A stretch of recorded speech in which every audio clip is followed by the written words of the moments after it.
part of the failure of the Assad regime that led to the successful of this revolution is, of course, his failure to establish inclusive institutions. You have to really remember that Syria is one country that is blessed, and making sure that there is no revenge killing. Basically, they refer to the current government as a fundamentalist, quote unquote. What are your thoughts on that? You need a constitution, a new constitution.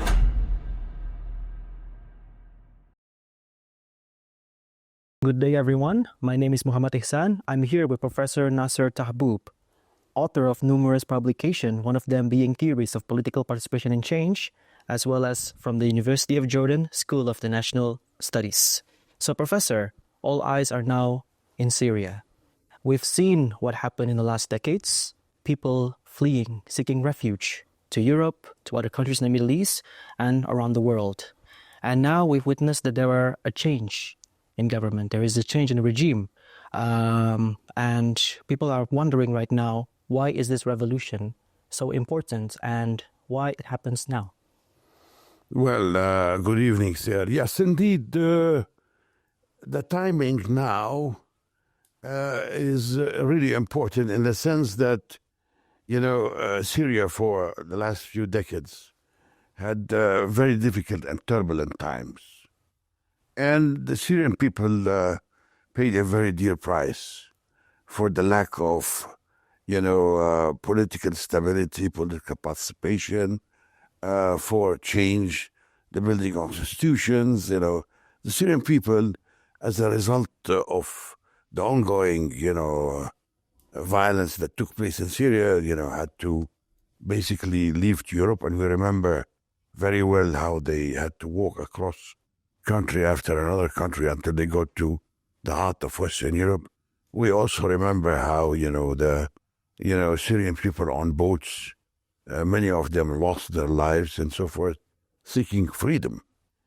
I think it is, in a sense, their fortunate luck at this time that in Syria that the change could have been possible and was achieved during last week. Because I think this is due to the fact that the suffering has gone on for a long time. Syria suffered from sanctions for a few decades. And not only that, but, we have seen that in the last 3-4 decades, there has been intervention in the domestic affairs of Syria and the Syrian people by outside forces.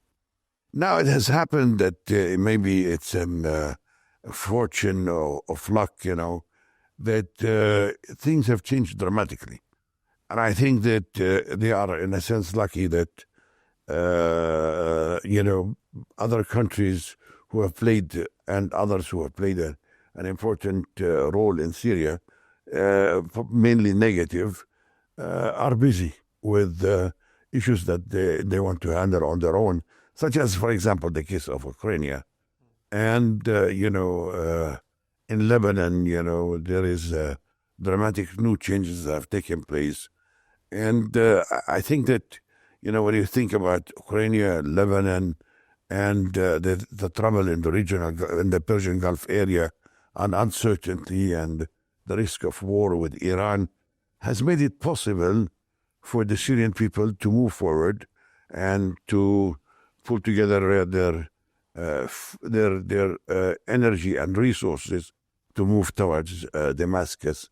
And they had a successful change in regime, which is absolutely great. So in a sense, it's partly their fortune, and it's partly the many decades of hardship, difficult life in Syria ultimately paid off, and now you have a new government, a transitory government in Syria. And, we hope that this government will be able to keep the Syrian people and Syria out of harm's way. Yeah, and what are the messages that the new government is basically sending both in the region as well as internationally? First of all, on the domestic level, they have been forthcoming in making sure that there is no revenge killing, that they would focus upon stabilizing the country immediately, to reopening businesses, and recalling the bureaucrats to make sure that the government institutions will run again quickly, because there is a need for immediate services such as water, electricity, civil defense, and medical care, and it is necessary they bring everybody on board. So there seems to be so far wisdom in handling domestic issues, and I think that's really necessary, where the priority is to make sure that they are doing services and serving the lives of Syrian people. And what about regionally and internationally? This is quite important, because it is so critical that, this new regime that is new in Damascus, they want to tell the whole world and emphasize that they will respect international norms, they will respect international law, treaties that have been signed, and that, we start with neighbors and on the regional level, that they are going to support, they are going to support peaceful relations between themselves and neighboring states, that non-intervention in the affairs of neighboring states or on the regional level within the Arab League, that they would seek cooperation, they would seek understanding, they will not interfere in the affairs of other countries, nor they are going to allow anybody to interfere in domestic affairs. So in reality, they have to tell everybody around them and in the world at large that this regime is a peaceful regime looking inward to provide a better life for the Syrian people and to cooperate with the international community to solve so many of the problems that Syria has faced for the last 30 years and so forth, and to improve the lives of its people. Yes, so part of the failure of the Assad regime that led to the successful of this revolution is, of course, his failure to establish inclusive institutions. This will become really an important issue, is that, I agree with you that institution building is really important and political participation is critical. We know that the process cannot happen overnight, but the regime should, and people who are in power now, should make sure that all individuals, all parties, all factions are included into the process. There is room for political participation within Syria. And this message, should be loud and clear, And I think they can seek the help of members of the international community. So I think, for example, relationship with Turkey can be strengthened. There can be meetings, bilateral talks, whereby the northern part of the country, the southern part of the country will be one, and they can cooperate in terms of to allow for political participation and the building of institutions. Institutions would be critical in terms to make sure that the people of Syria will have the opportunity to use its resources and its wealth for development. You have to really remember that Syria is one country that is blessed by natural resources such as oil, gas, Syria has some of the best agricultural land in the Levant area. They have traditionally, the Syrians, been some of the best manufacturers of all kinds of products. They need to go back to reopen their factories, to rebuild those factories that have been destroyed, and to seek the support of others, bring them on board to help the Syrian people achieve that objective. And I think that, there is a general consensus internationally is that it is time to help the Syrian people rebuild their country to achieve peace and stability without intervention from outside force. Syria has to be on its own to take care of its own people. Okay, Professor. So rebuilding institutions is surely a complex matter. So what are your thoughts on the building of institutions in Syria? Yes. First of all, you need a constitution, a new constitution. And mind you, there are some of the best scholars in Syria, some of them at Damascus University. You need to bring them together and to be able to write a constitution that is right for Syria, to guarantee the rights of all citizens in Syria. And, this constitution will probably be a roadmap. This roadmap would be necessary for, overhauling the judicial system to, in other ways, clarify what, political participation through parliament, what would it look like? What kind of participation?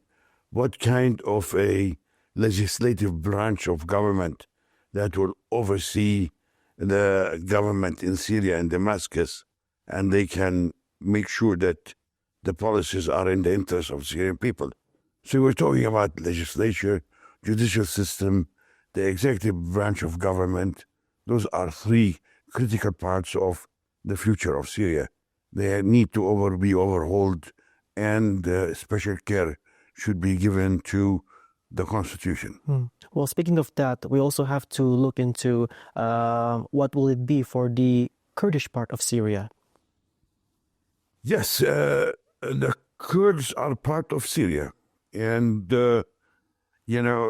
I think men of wisdom should make sure that, the Kurds are included in the political process.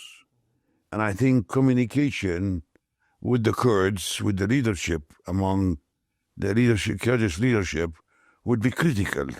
And it would be important to bring them apart so that you want to be sure the Kurds would have equal rights like everybody else in political representation.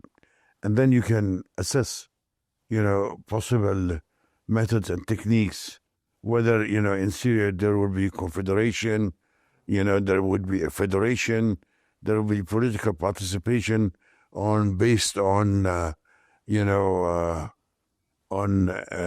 districts, muhafazat, so it has to be looked into, and I'm sure the Syrian people can find the right answers for bringing the Turks on board. To bring the Kurds on board. Yes. And, just since I've mentioned the Turks, it is also very important that communication is done with the Turkish government to make sure that, Syria will not be seen as intervening in the internal affairs of Turkey by meddling into the affairs in the northern part. So in reality, I think it needs wisdom, cooperation, to make sure that the message is loud and clear that Syria is looking for cooperation and looking inward. Yes. Okay, Professor, maybe one more question. Some reporters or media, basically they refer to the current government as a fundamentalist, quote unquote. What are your thoughts on that? Well, the message from Damascus has been loud and clear that they are not an ideologically motivated government, and that their concern is to look inward and to make sure that the Syrian people are free. Now, this message is heard by everybody, but now, internationally in the media, in the press, and so forth, they will wait to see and to be made before they will make a judgment. And I think it is critical that, the fears and the concerns of this international community is alleviated. It seems to be encouraging, that we are moving into the right direction, where a government is pro-Syrian rather than seeking ideological alliances outside the borders of Syria. Okay. Okay, Professor. Thank you so much for your time. Looking forward for the next conversation. Thank you.